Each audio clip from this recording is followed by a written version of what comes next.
നമ്മുടെ മീൻ പറ്റിച്ച് ഇവിടെ റെഡി ആയിട്ടുണ്ട്. എന്താ അപ്പം തേങ്ങാക്കൊത്തിട്ട ഉണക്കമീൻ കറി നമുക്ക് ഉണ്ടാക്കാൻ പോയാലോ? അപ്പം അതിനാവശ്യമായ തേങ്ങ കട്ട് ചെയ്തത് വേണം. കുക്കറിലിട്ട് മഞ്ഞൾപ്പൊടി ഇട്ട് കുറച്ച് ഉപ്പിടണം. ശേഷം കുറച്ച് മുളക് പൊടി ഇട്ട് 2 പുളി ഇട്ട് വെള്ളം ഒഴിച്ച് വേകാൻ ആവശ്യമായ വെള്ളം ഒഴിച്ച് കുക്കറിൽ വേകാൻ വെക്കും. അപ്പം ഞാനിവിടെ മീൻ കഴുകി ഉപ്പ് പോകാൻ വെച്ചിട്ടുണ്ടായിരുന്നു. അത് പിഴിഞ്ഞെടുത്തിട്ടുണ്ട്. നമ്മുടെ തേങ്ങാക്കൊത്തി ഇപ്പോൾ ഇവിടെ റെഡി ആയിട്ടുണ്ട്. ഉപ്പും പുളിയും മഞ്ഞളും മുളക് പൊടിയും എല്ലാം പിടിച്ച് നല്ല റെഡിയായി സോഫ്റ്റായിട്ട് വെന്തിട്ടുണ്ട്. നമുക്ക് മീൻ ചട്ടിയിലേക്ക് വെളിച്ചെണ്ണ ഒഴിക്കാം. ഞാനിവിടെ കോക്കനട്ട് ഓയിൽ തന്നെയാണ് കേട്ടോ ഉപയോഗിക്കുന്നത്. മീൻ കറി വെക്കാൻ എപ്പോഴും നമുക്ക് കോക്കനട്ട് ഓയിലായിരിക്കും നല്ലത്. ഇവിടെ എണ്ണ ചൂടായിട്ടുണ്ട്. നമുക്ക് അതിലേക്ക് ഉലുവ, കടുക് ഇത് രണ്ടും ഇട്ട് കൊടുത്തു. കറിക്ക് ആവശ്യമായി ഉള്ളി, ഇഞ്ചി, വെളുത്തുള്ളി,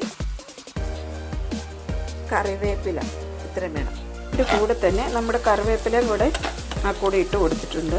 ഈ വെളുത്തുള്ളി എല്ലാം ഇവിടെ റെഡി ആയിട്ടുണ്ട്. അപ്പം നമുക്ക് ഇനി വേണ്ടുന്ന ബാക്കി അരക്കൂടെ ചേർക്കണം.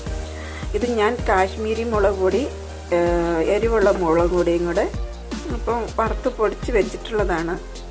അപ്പം മുളക് പൊടി ഇട്ടു, മഞ്ഞൾപ്പൊടിയും ഇട്ടു. ഇനി നമുക്കതിന് നല്ലപോലെ കളറ് മാറി ആ അരപ്പ് വേകുന്നവിടെ വരെ ഒന്ന് ഇത് ചെയ്തെടുക്കാം. പാകമായിട്ടുണ്ട്, നല്ലപോലെ മൂത്തിട്ടുണ്ട്. ഇനി നമുക്കതിലേക്ക് വേവിച്ച് വെച്ചിരിക്കുന്ന തേങ്ങയും പുളിയും അതെല്ലാം കൂടി ഇട്ട് കൊടുക്കണം. പുളിയും മഞ്ഞളൊക്കെ ഇട്ട് വേവിച്ച് വെച്ചിരിക്കുന്ന തേങ്ങ നമ്മുടെ ചട്ടിലേക്ക് ഇട്ടിട്ടുണ്ട്.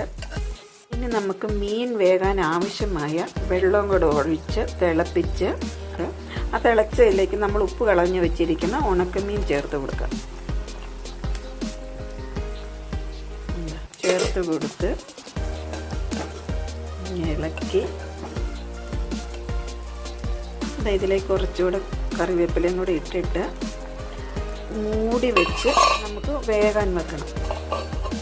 ഇപ്പോൾ ഉപ്പ് ചേർക്കരുത് കേട്ടോ, കാരണം നമ്മൾ ഉപ്പ് മീനാണ് ഉപയോഗിച്ചിരിക്കുന്നത്.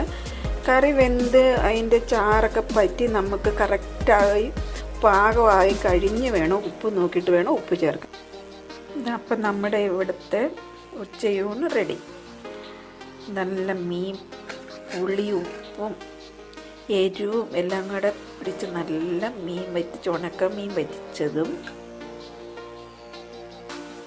നല്ല മാമ്പഴ പുളിശ്ശേരിയും കൂടെ നല്ല വെട്ടുമാങ്ങ അച്ചാറും. അപ്പോൾ പോരൂ ഗൈസ്, ഉച്ചയൂണിന് പോരൂ.